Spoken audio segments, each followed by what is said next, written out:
I'm excited to be here. I've been excited to work with Dong Xuan and his team for the last 8 years.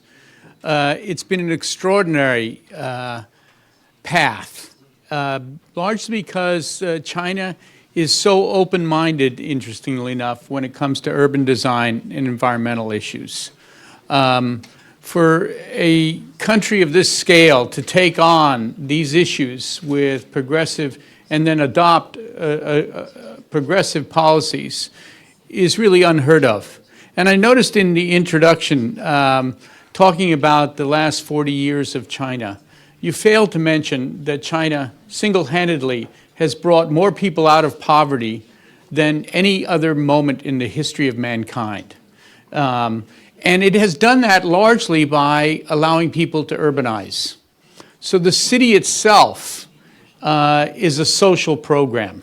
It's a program that brings people out of poverty, provides more education, more health services, more economic opportunity. So the city, we can't think of just as a physical set of buildings and infrastructure. We have to think of it in its social and economic terms as well. And I think that brings us to the idea of the Emerald City, which is once the basic needs are satisfied through urbanization, how does the quality of life thrive? How do you move beyond the basics?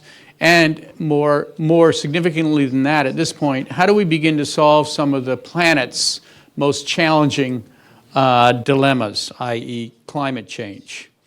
I mean, this is a framework that just shows you how rapid urbanization has been and how rapid it will be. In the next 50 years, we're going to add 4 billion people to cities. Now, it's not all going to be in China, but China is incredibly influential in the parts of the world where that urban population is being created. What China does will have a ripple effect across the planet. And so if China builds cities that are truly humane and environmentally stable, we have a chance of solving much of the world's problems, from poverty and air quality and pollution right through to climate change. And it's because urban form drives so many factors. We tend to break into special interest groups and professions, each one dealing with an individual issue. But when you deal with urban design, you deal with all the issues. And I didn't get to translate all of this, but urban form drives land consumption. And land consumption impacts agriculture, natural habitats, wetlands, ecosystem resources, a whole range of things that come out of that. Travel behavior is deeply impacted by urban form. And that then impacts the amount of automobile use, the air quality, the health impacts of respiratory disease and obesity as a result of lack of activity, and of course, oil and energy consumption and carbon emissions. These are all secondary results of travel behavior. Building performance.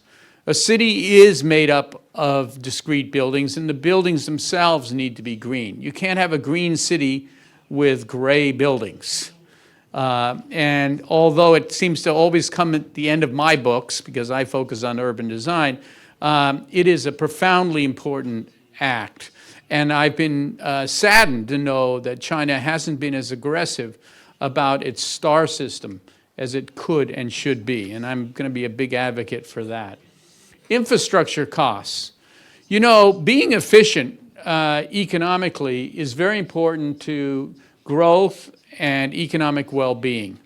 And the more cities sprawl, the less efficient their infrastructure is, the more expensive it is, and the more that drives unintended consequences in the economic domain. So all these constellations get connected by how we shape the city. I'm going to start at the global scale. There are 3 types of sprawl infecting the planet. One is low-income sprawl. It's through most of the developing South, India, Africa, parts of South America. This is a picture of Mexico City. It's a pattern in which the wealthy stay in the center of the city and the poor gets pushed to the periphery, where they have very little access to services and even less access to jobs and economic progress.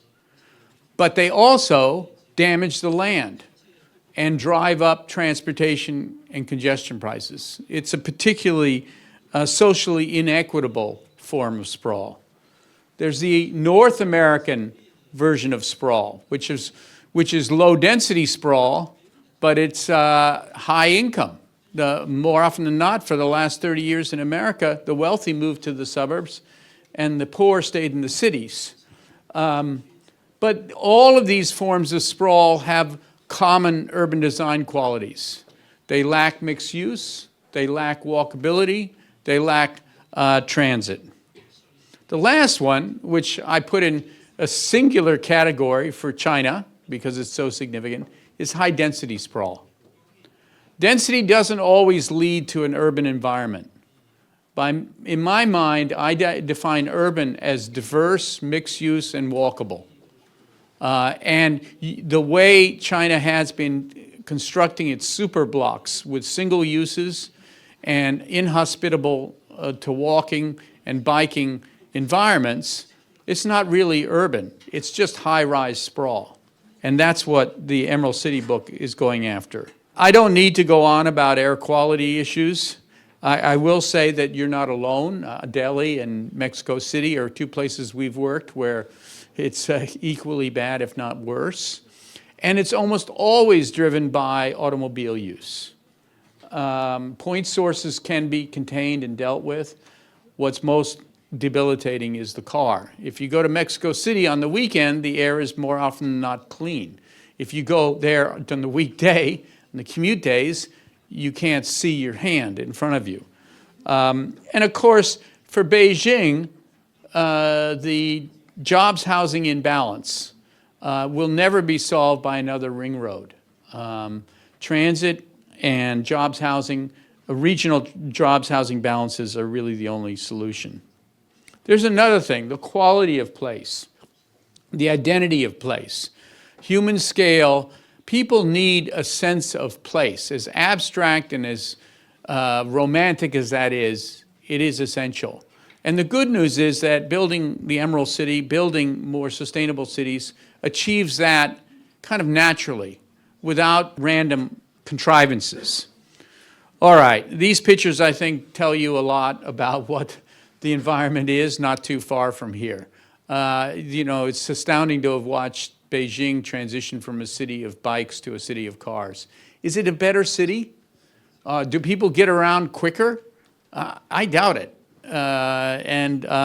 But the good news, of course, is that so many in China see this problem and are trying to move back. Likewise with small local shops. These are at the heart of communities, but they're also the heart of a local economy.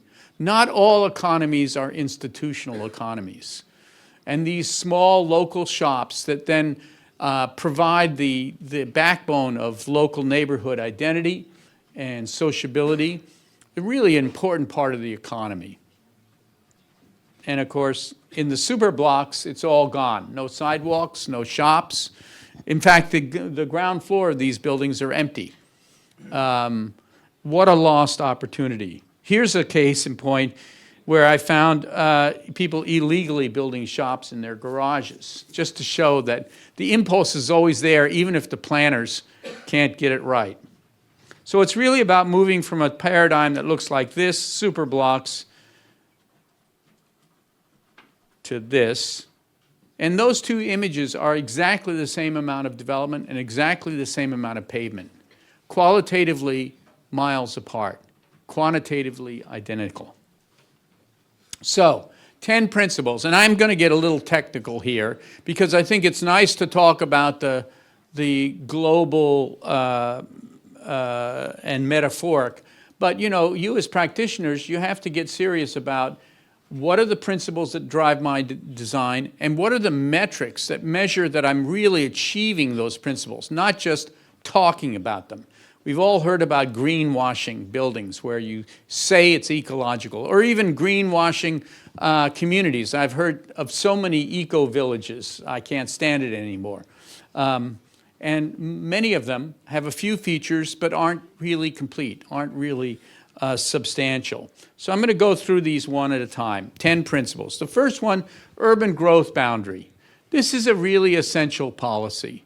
Setting limits, boundaries to growth, to preserve open space and to make sure that the city itself is compact. And it breaks out this way. The first goal, compact cities are the best kinds of cities. So limiting sprawl and preserving land at the periphery, in China's case, ag land most significantly, but also natural resources, is at the heart. Here, very controversially, in Portland, the urban growth boundary has been a huge success. So it's a global idea, and one that I believe the government here has now endorsed. The question is, where do they put the line, and how loose is it, and how much valuable open space is being consumed when it doesn't need to be? Prioritize infill and redevelopment. There's a lot of land in Chinese cities, largely in decaying housing areas, but also in old industries that really need to be either renewed or rebuilt or replaced. There's lots of land for infill and redevelopment, and yet cities tend to lean towards new land, new development because of the economic imperatives. The preservation side of this isn't just about green space. It's also about preserving the history and the culture of a city. Find out what it is and preserve it. And that almost always means has land use implications. So what are the metrics here? Establish an urban growth boundary with a minimum density of 10,000 people per square kilometer, citywide. I think that's actually a very easily achievable. I'd like to see the number higher. I'd like more compact, more density. But it's a good starting point, and it's one that the central government in China has already endorsed. Each city needs to do a redevelopment plan. They need to go in and assess all the land that can turn over. Before it goes out and marks for new development land, it needs to quantify the amount of potential there is for infill and redevelopment. A preservation strategy for historic buildings, for cultural features, and for key ecological assets. Once again, this is something that in many of the design standards that China works with is already in place. And so the tools are there, they just need to be integrated with all the other metrics and goals. You know, how we treat villages as the city grows into those terrain is an interesting challenge. In the work I do in China, we try to preserve all the villages. If there's a new growth area, we plan the new growth to come up adjacent to and actually use the historic village as part of the urban fabric. It adds diversity in the landscape. Not everything is high-rise and even. It's an intrinsic community that has a lot of value just in terms of its social coherence. And so preserving them is not always possible, but should be the highest priority. Now here's an example of setting urban growth boundaries in Chongqing. We were given a study area for 4.5 million in population. The first thing I would recommend everybody do as urban designers is study the land. Study the ecology first. And of course in Chongqing you have amazing topography and waterways. And so that becomes the first element in defining where development should happen. Everything that's left green in this picture remains undevelopable. And so the nature of the urban form becomes quite interesting, and each place becomes more unique when you do this kind of preservation. The next thing, of course, is existing development, and there's what you have. That's a given.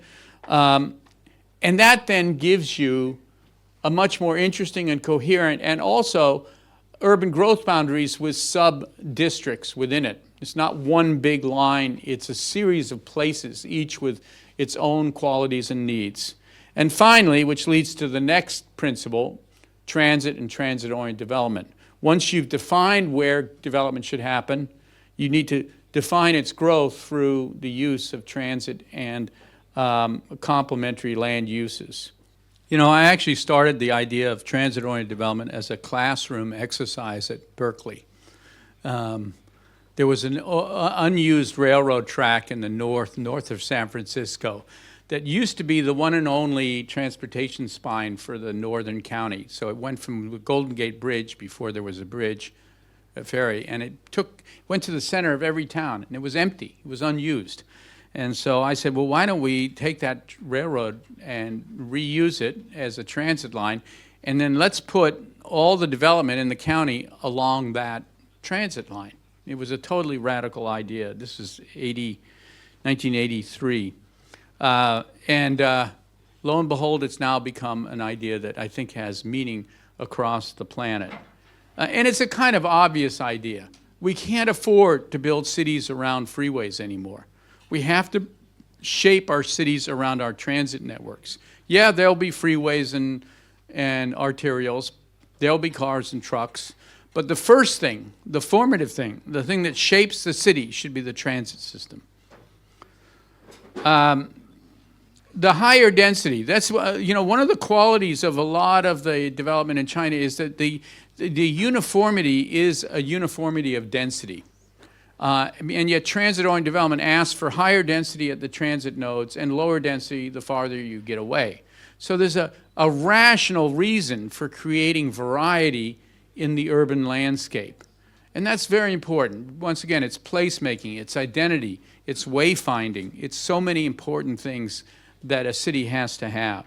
So as well as just putting the most people in closest proximity to transit and therefore making it easy to work, it achieves many other goals. Bikes, homes, jobs, this postulate basically says that TODs are inherently mixed use. There are some places that you think, well, this is a central business district, it has a lot of transit, it should be single use, it's the central business district. No, it should have housing, it should have shops, it should have a life on the weekend, it shouldn't go dead at night, and it shouldn't be a place that everybody arrives at the same time and leaves at the same time. And that's a very dangerous concept. The idea of a single central business district for cities is an old idea, and it's one that should go away. So here are the metrics. There's a whole range of TOD types, depending on the kind of transit and the number of lines that intersect. And I won't get all involved in that, but there's a language of them. And they create a rational logic to where things go at what density. This is just a couple of the transit types that would drive the density standards. And it doesn't hurt to actually adopt these kinds of numbers as a starting point in every growth exercise. These transit-oriented development inherently should not be auto-oriented. It should be walking, biking, and transit-oriented. Therefore, it shouldn't have a lot of parking. Once again, so many central business districts, they have transit, but they have massive parking facilities. And that only becomes an attractor to people driving long distances to get there. So limiting parking at TODs is important. There needs to be places to live in TODs, parks, civic uses, schools, shops, all that. And you can put numbers to it that set decent standards. It then begins to shape communities that look like this, where there's a visual hierarchy, there's a there that the larger community organizes itself around. Mixed use. And when I say mixed use, I mean more than just land use. Mixed use should mix income groups, age groups. In the United States, we've tended to isolate every cohort.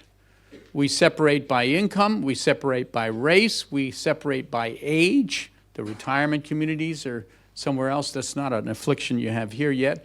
But be careful, and think of mixed use not just as shops and housing, but also as diversity in the population. The poor can't be put in a separate place. That's a formula for disaster in the long term. The optimum balance. Well, this is a complicated thing, and it's one that we do have economic data for. How much square footage of shops can there be for what population at what income? You as professionals can get that right. I go back to the small shop as opposed to the shopping mall. If you're dealing with institutional retail, you get one ratio. But small shops, locally owned, operate at a different price and cost issue. You can afford to have more of those. So you can afford to put useful local things at each corner throughout a neighborhood, but only if you use those small local shop owners and cafes and restaurants. You can't do it with institutional retail. Okay, the jobs housing balance is something that's almost always overlooked. We were talking today at lunch about, well, what can you do to fix Beijing? The answer seems to be, well, let's just build a new town and, push everybody out there. It's not going to fix Beijing. The problem with Beijing is that you don't have jobs housing balance at a regional scale. People have to travel huge distances to get to the central business area. And it only gets worse. Every time there's an opportunity for infill and redevelopment in Beijing, they turn it into more commercial development, which just makes the problem worse. Same thing in Chongqing. The city decided that the historic center was too congested. Their answer was to get rid of housing, move people out, and thereby make it into more of a jobs-only destination and make the commute problem even worse because the people who used to live there now have to commute. This is backward thinking. The opposite is what you should be doing. You should move jobs out to major transit nodes, not necessarily new towns. You should bring people to live back in the central city through infill and redevelopment, and thereby achieve better jobs housing balance. We use the number of about 15 miles, 20 kilometers. If you drew a circle in a city around every major commercial area, you should try to achieve a jobs housing balance in that area. Now, that's not to say everybody who lives in that radius will work in there, but at least the probability is there that they can. Affordable and senior housing and services in each neighborhood. I've already spoken to this issue. People shouldn't be left behind. The city should not become the armature for an economic or social hierarchy. We see that across the world, and I know that it's a huge political challenge to take that on. I actually now understand that some of those issues are surfacing here in Beijing about where low-income populations should live. But it's absolutely essential that the poor and the wealthy and the middle class all live and experience a common world. The services, the amount of services, you can actually translate to an FAR. The commercial destinations, here's a model of a project we did in Zhuhai, where there are two major nodes and then a series of neighborhood nodes in terms of retail and local services. You can map it, and you can make it make sense in terms of transit and walkability. This idea of mixed use takes many forms. I mean, here, of course, the most famous, Xintendi, preserving historic buildings and putting shops close to major housing and jobs, kind of solving many problems simultaneously. Or the old-fashioned housing over shops. Small blocks. Now, this is perhaps the most controversial of many of the propositions we brought to China. But I think it is essential, and it's more than doable. This was in Kunming, this existing layout versus the layout that we actually now have put into place. Block size is really key. It means that streets can be smaller and traffic can be dispersed, and that you have more kind of urban edge to work with to make a city interesting and vital. The technology of it is traffic engineering. We've obviously gone through lots of challenges there, but there are really easy solutions for how you move traffic without building 8-lane arterial roads. Block size. It's not one size fits all, it's an average. This is just showing the different block sizes in one of our projects. Obviously, commercial block sizes will be bigger than residential block sizes. Setbacks. If you go to small blocks, you have to have small setbacks. You naturally then get a courtyard within the building, which is a really great social space because it's a common area for a reasonable number of people. Many of the super blocks in China have 5,000 units. That's a whole city practically. People don't know each other. They don't know who to trust. They don't know who would look after their kid. I mean, all the social fabric of the world kind of dissipates. But if you have small blocks, you have 500 families, they all get to know each other. They all help each other. They all watch out for each other's kids. There's a natural social life if you get the scale right. Street size. I think I've spoken to that. I think you can design great cities where no street is bigger than 40 meters. None. You don't need Chanang, except for military parades. You can build cities around a human scale city grid, and by the way, they actually can work better than a series of big arterials. And so you get environments that look like this, where there's variety in building size, and there's variety in streetscape, and there's a convivial edge. This is just to show the comparative street networks across the world. This is Beijing, the biggest super blocks you can see anywhere. So we know it's possible because most cities function with tight city grids. As a matter of fact, Tokyo, one of the densest cities on the planet, has one of the smallest block fabrics. I think it's particularly important also that the result is a urban type that fits with the Chinese history. The Chinese history is always one of a courtyard, whether it's the hutang or the palace or the temple. The courtyard is always the fundamental building block. And when you go to a small city block, you naturally get a human scale courtyard that everybody looks out over, everybody shares. And so it is a kind of reinterpretation of the historic norm. And this idea that there is a taxonomy to the city block, that there are the different layers to it, is very important to the urban environment. And yeah, the courtyard is semi-private. It's not for everybody. It's for the people who live there. It's a safe, quiet place. It's green. And yes, it works with all the solar access codes that are normative around China. Believe me, we've had to work through that issue technically time and time again. And we can achieve FARs of 3 and even 3.5 using small city blocks. And believe it or not, this is a rendering of a courtyard in a 100 meter by 100 meter residential block. It's a generous space. It's a useful space. You know, it's not just a strip of land between two parallel rows of high-rise residential. So then the next principle, walking and biking. It is kind of essential. There's no great city in the world where you don't want to walk. And any city where you can't walk, you really don't want to go to. And the question is, why would you want to live there?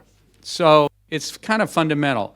Now, if it weren't for the fact that China builds too many auto lanes, a lot of what it does past the curb is good. The bike lanes, the generosity in the pedestrian way. But the problem then becomes the setbacks, the lack of shops and activity along the street to make it an interesting and good place to be. So safety, comfort, and convenience, that's a fundamental goal. The ground level activity is what makes walking interesting and important socially. And bike safety.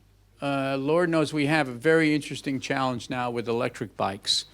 But that's a good challenge to have. Electric bikes are a good thing environmentally. They allow older people to get around without using cars. We have to find a way of incorporating them into the city street normatively. I believe that there should be auto-free streets, a whole network of streets that are dedicated to nothing but pedestrians, bikes, and transit. If you do that, you've solved a lot of the urban circulation problem. And it's easy to do because you're adding additional streets. Why not make every other one auto-free? Sidewalk size should be set.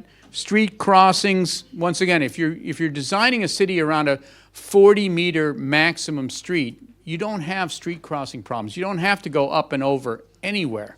You don't have those pedestrian barriers. The active street frontage, you can measure how much should be active as you design. Bike lanes, all these things. We actually said, why not put an auto-free street every kilometer? A grid of these things. We're happy to build expressways at those centers. Why not build auto-free? And believe me, the BRT, the transit systems that run along them will be incredibly effective and very cost-effective when compared to metro and other forms. But they need dedicated right-of-ways. You know, there's just so many great pictures of how walking and public space is at the heart of the best parts of your cities.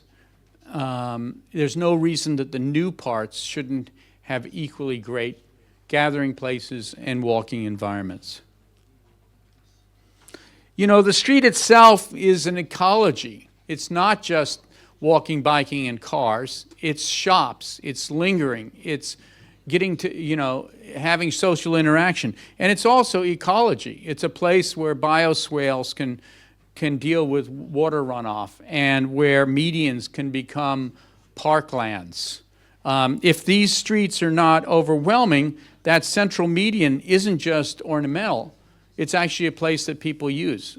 Believe me, in cities I've designed in North America, we have 4-lane roads, we have a median, and people walk their dogs, they jog, they do everything in the median.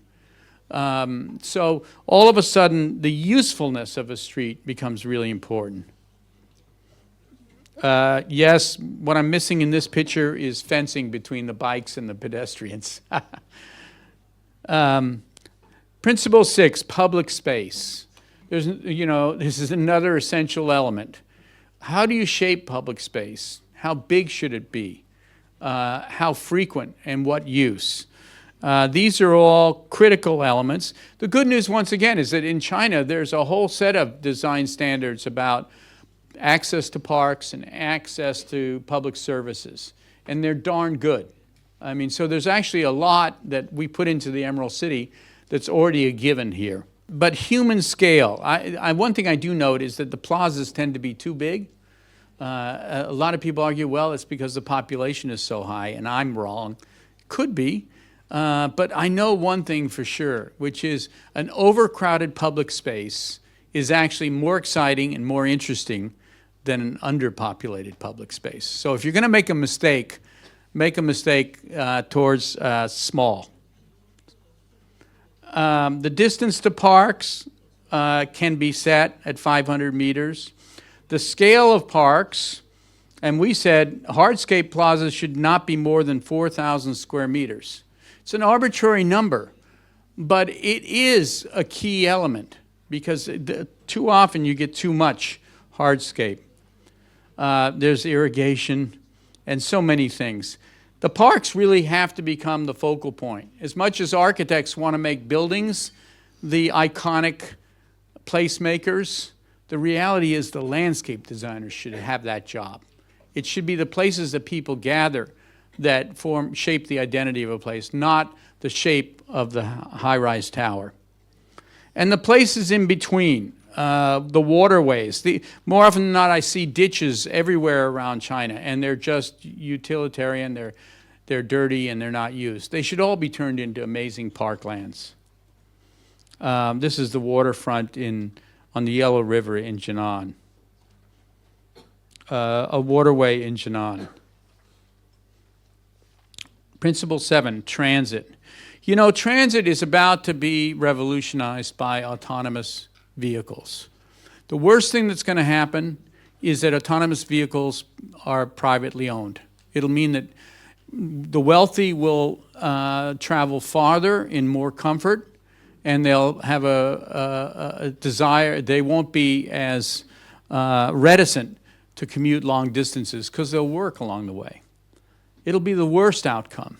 And then actually the Uber-style autonomous vehicle will be even worse, because then there'll be more vehicle miles of cars traveling around finding riders while empty. If a bad thing is a single occupant vehicle, the worst thing is a zero occupant vehicle, and there'll be too many of those. But if we use it for transit, if we use it to update the BRT systems so that rather than big buses that stop at every station, you have small minibuses that pick up 6 people and go direct to destination. Everybody's on an express bus. It can operate 24/7. It doesn't have the economic burden of drivers in every vehicle. And the way it platoons in a private lane is incredibly efficient energy-wise. So it's another one of those technologies. If you use it poorly, it will be a nightmare. If you use it well, it can be one of the most interesting, exciting new things. Well, that's all the segue around transit. The truth is, you need a whole hierarchy of transit systems. You need metro. You need the capacity, the volume, and the speed. And you need BRT. And you need local buses. And you need what I call ART, autonomous rapid transit instead of BRT. This is my newest thing, ART, art for cities. This is, you know, the transit has to follow land use, and land use has to follow transit. It's a two-way street. The transit plans have to have targets. The mode split. I think every city in China needs to establish a set of goals of what the mode split to transit, walk, bike is, and then design the city accordingly. It's like one of the most basic attributes. So if you want to get to 40% mode share for transit, and you're doing the master plan, you have to add enough transit to handle 40% of trips. And it justifies the investment. And then you coordinate the land use. If you don't have those targets, you can end up anywhere. And so numbers matter, targets and standards matter. The distance to transit, my theory is it should always be walkable. A lot of people use bike share to get to transit. I think that's a whole nother attribute that's really positive. But getting to transit should not be a barrier to using transit. This is just a picture. I love one of our renderings because it shows everything mixed together. There's metro, there's pedestrians, there's bikes, there's buses, there's a car, just one car. There's street side shops and cafes. That's the picture of urbanism as I dream of it. Car control. Even if you build the best transit-oriented and emerald city, you still need to control automobiles. They do it in Singapore. They do it in many parts of Europe now. There is no city, Beijing will absolutely need it, and I know you've experimented with many forms of auto control, but it's a essential ingredient. Just like we control so many things. We have to regulate parking and road use. And we need to actually formalize that as part of the city planning exercise. Green buildings. This is a picture of a building I designed in 1978 for the state of California. It was the first experiment in green buildings. It has a big thermal buffer greenhouse courtyard that has operable shades. It has operable shades around the outside. It has natural lighting, natural ventilation, cool night air. It's kind of amazing what you can do if you just study the climate and human needs. And of course, green building has come a long way since then, and I'm not going to get into all the details of all these, but these are terribly important. The architects need to wake up and pay attention, and I think the good news is they are. Finally, the engineers need to think long and hard about all the common infrastructure. It can be greener. It can be more efficient. The elements can deal with energy saving and district and renewable heating. District water. I mean, everything that we use, everything that we pump into the city and that we consume in the city, we have to think about in its full life cycle. It doesn't just emerge out of nowhere and then get sent to nowhere. There's a beginning and an end. There's a cycle for all these things. Engineers need to think about things ecologically rather than mechanically.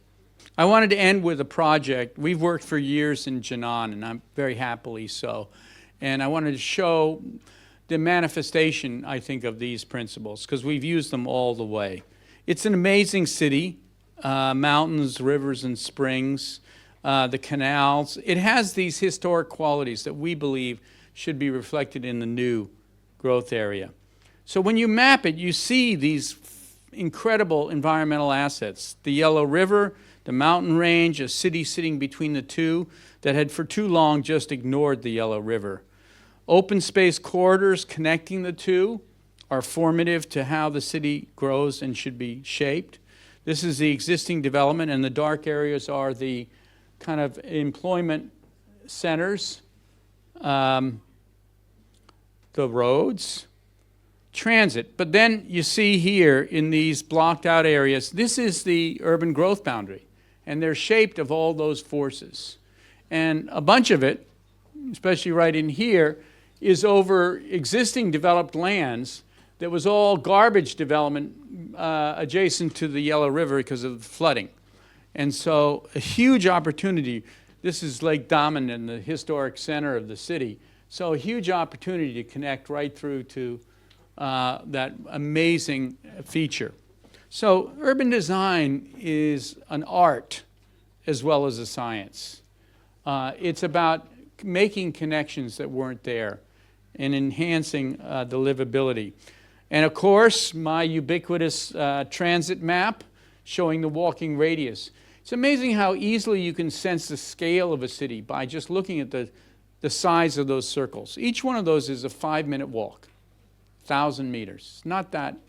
It's not that difficult. And you can see the kind of coverage you get with the metro system that they have planned. There was an idea to build out a whole Yellow River parkland and take environments like that and turn it into this. Take places like this along the Yellow River and turn them into major regional park systems. So the big idea was to connect to the Yellow River. In one area within it, the new East Station where where high-speed rail is coming. High-speed rail is it always will shape a new urban center. So there's the historic center, there's the civic and government center and a new CBD, and there's the high-speed rail. It's a polycentric region, and there's a reason for that. And each place has its own logic, and they all work together in a coherent way. But let's look more closely at this one area.